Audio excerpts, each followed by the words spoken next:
Mga kabagis, may magandang topic naman, no? Itong tanong na okay lang ba na mag-switch tayo or mag-mix tayo ng feeds mula pagkabili ng piik. So, for example, no, pinapakain mo sila ng Pigrolax sa 15 days na pre-starter, and then pinapakain mo na naman ng Bimig sa starter feeds, and then sa grower pakainin mo na naman ng Ultra Pack. So yun yung topic natin. Maganda ba yan? Ano bang may suggest ko dyan, at ano yung epekto sa ating mga alagang baboy? So just make sure mga kabagis na kapag subscribe na kayo sa ating YouTube channel, kung first time nyo pa lang sa ating YouTube channel, huwag kalimutang mag-like, mag-comment right after nyo mapanood yung ating video, and just keep on watching.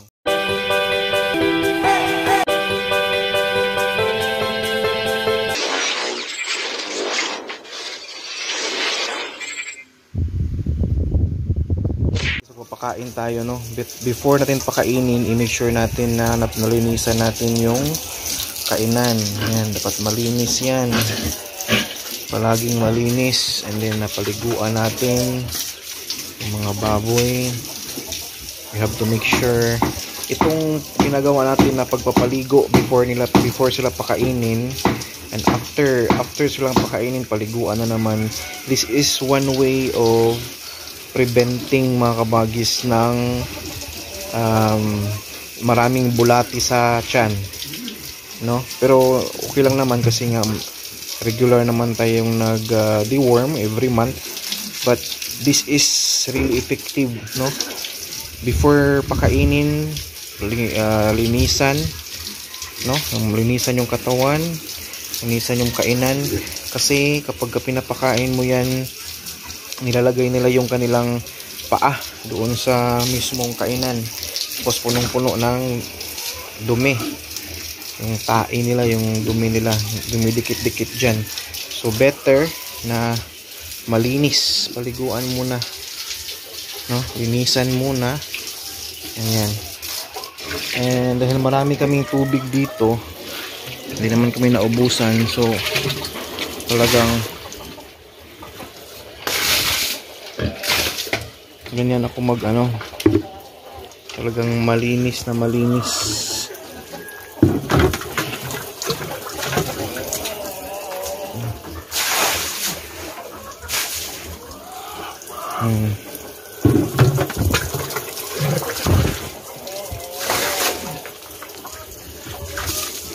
Malinis na. Then pakainin natin mga kabagis ng kanilang pananghalian. Dito sa feeds natin, yung sako, nabili natin ito mga kabagis nung Saturday, ganyan na lang, baka hanggang bukas na lang yan. So far yung tatlo, makaubos na sila ng isang sako Saturday, Sunday, Monday, Tuesday ngayon. So pang-apat na ngayon na araw. So tingin ko hanggang bukas na lang yun.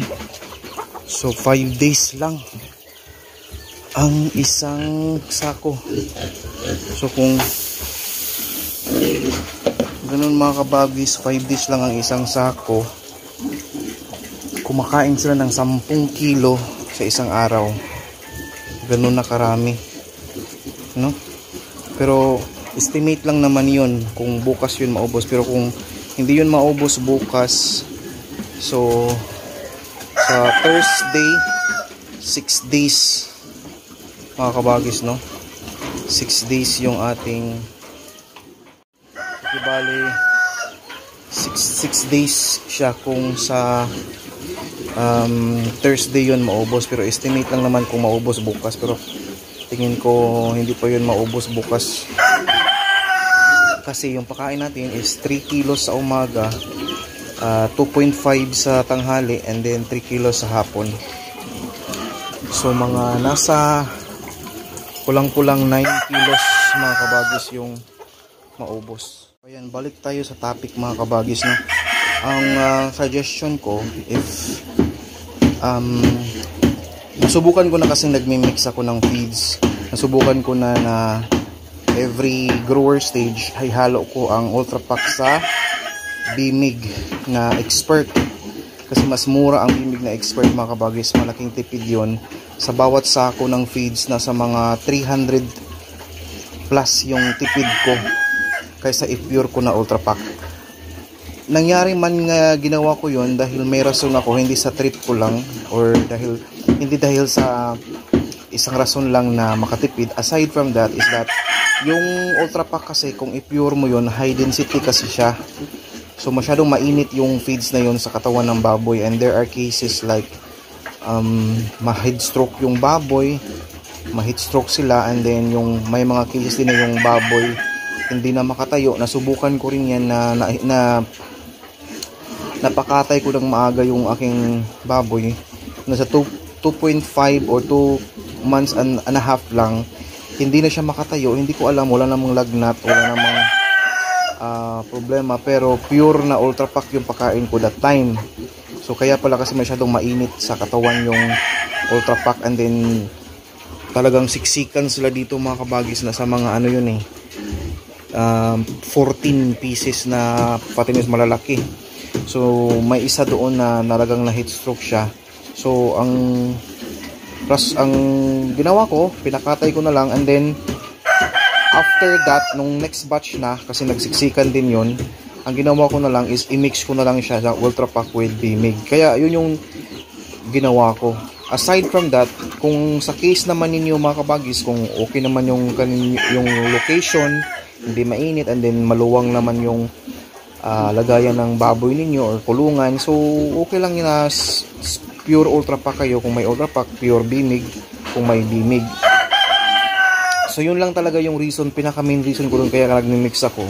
Maganda naman yung resulta, pero para sa akin ngayon, katulad ito, pure ito na Pilmico, kasi nga hindi naman tayo nagka-problema na sa Pilmico. And then ang pinaka main reason why nag-switch ako is hindi dahil ayaw ko yung Ultra Pack. Maganda yung Ultra Pack talaga, mabilis lang lumaki yung baboy.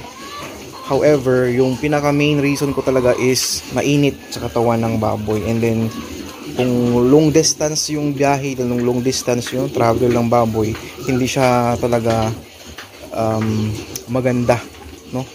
So madaling magka-problema yung baboy natin sa Ultra Pack. However, when it comes to karne, bugbigat, okay lang din naman siya gamitin. So kaya ngayon, kung tanong ninyo, maganda bang mag-mix? Depende na talaga yan sa trip ninyo mga kabagis, and then depende na rin sa rason ninyo. So kung wala naman talaga kayong main reason na ina-avoid, mas maganda na yung isang stick na tayo sa isang klaseng brand na feeds, kasi the same lang din talaga.